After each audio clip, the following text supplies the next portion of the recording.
Laissez-moi vous raconter une histoire. La mine de diamants en soi. L'histoire d'Ali Hafedil était une fois, dans un pays lointain, un paysan nommé Ali Hafed. Il était riche et content de sa vie. Il vivait dans une belle ferme, avait une famille heureuse et son travail lui plaisait. Un jour, un vieux prêtre bouddhiste, un homme très sage, vint le voir. Le prêtre s'assit près du feu et commença à raconter comment le monde était né. Il expliqua que la terre était d'abord un nuage de brume. Le Créateur y a mis son doigt et l'a fait tourner de plus en plus vite jusqu'à ce que la brume devienne une boule de feu. Cette boule a voyagé dans l'univers, attirant d'autres brumes, jusqu'à ce que la pluie tombe dessus et la refroidisse. Le feu de l'intérieur a alors fait jaillir des montagnes, des vallées, des plaines.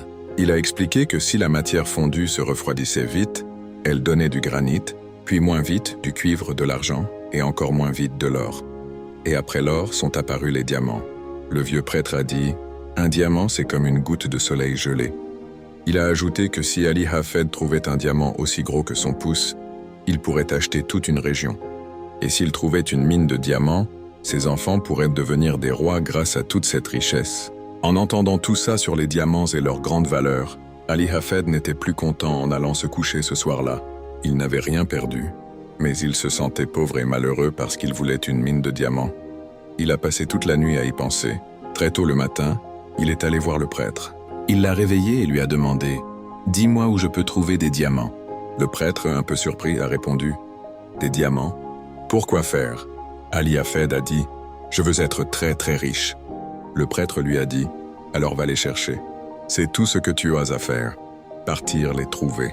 Ensuite, ils seront à toi. » Ali Hafed a demandé « Mais je ne sais pas où aller. » Le prêtre a expliqué « Si tu vois une rivière qui coule dans du sable blanc, entre de grandes montagnes, tu trouveras toujours des diamants dans ce sable. » Ali Hafed n'y croyait pas, mais le prêtre a insisté. « Il y en a plein. Il suffit de les chercher. » Ali Hafed a dit « Je pars. » Il a vendu sa ferme, a pris tout son argent, a confié sa famille à un voisin et est parti chercher des diamants. Il a cherché partout, dans les montagnes, en Palestine, en Europe. Il a dépensé tout son argent, s'est retrouvé sans rien, en haillons, triste et seul. Finalement, il est arrivé au bord de la mer en Espagne. Malheureux et fatigué, il s'est jeté dans l'eau et a disparu à jamais. C'est une histoire très triste, n'est-ce pas?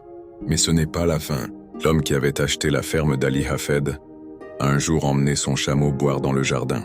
Le chameau s'est penché vers l'eau peu profonde d'un petit ruisseau. Et là, le nouvel agriculteur a vu quelque chose briller dans le sable blanc. Il a sorti une pierre noire avec un éclat brillant qui reflétait toutes les couleurs de l'arc-en-ciel. Il l'a apportée à la maison et l'a posée sur la cheminée, puis il l'a oubliée. Quelques jours plus tard, le même vieux prêtre est venu rendre visite au nouveau propriétaire. Dès qu'il a ouvert la porte, il a vu la pierre qui brillait sur la cheminée. Il s'est précipité en criant « Mais c'est un diamant !» Ali Hafed est-il revenu? L'agriculteur a répondu « Oh non, Ali Hafed n'est pas revenu. Et ce n'est pas un diamant, c'est juste une pierre que j'ai trouvée là, dans notre jardin. » Le prêtre a dit « Mais je te dis que c'est un diamant. Je sais reconnaître un diamant quand j'en vois un. » Ils sont alors allés ensemble au ruisseau et ils ont découvert que toute la vallée d'Ali Hafed était remplie de diamants. C'était la plus grande mine de diamants de l'histoire, la mine de Golconde. Cette histoire que j'ai entendue il y a longtemps me fait toujours réfléchir.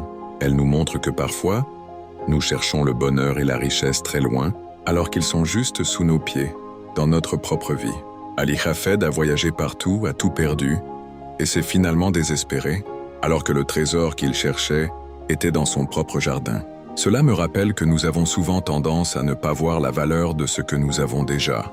Nous rêvons d'une vie meilleure, d'un travail plus intéressant, d'un amour plus grand, sans nous rendre compte que ce que nous avons aujourd'hui est peut-être déjà le plus beau des trésors.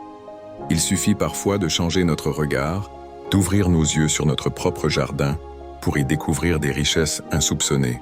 Le vrai bonheur n'est pas toujours dans ce que l'on cherche, mais dans ce que l'on trouve déjà en soi et autour de soi. Source: Histoire magique du Club Positif.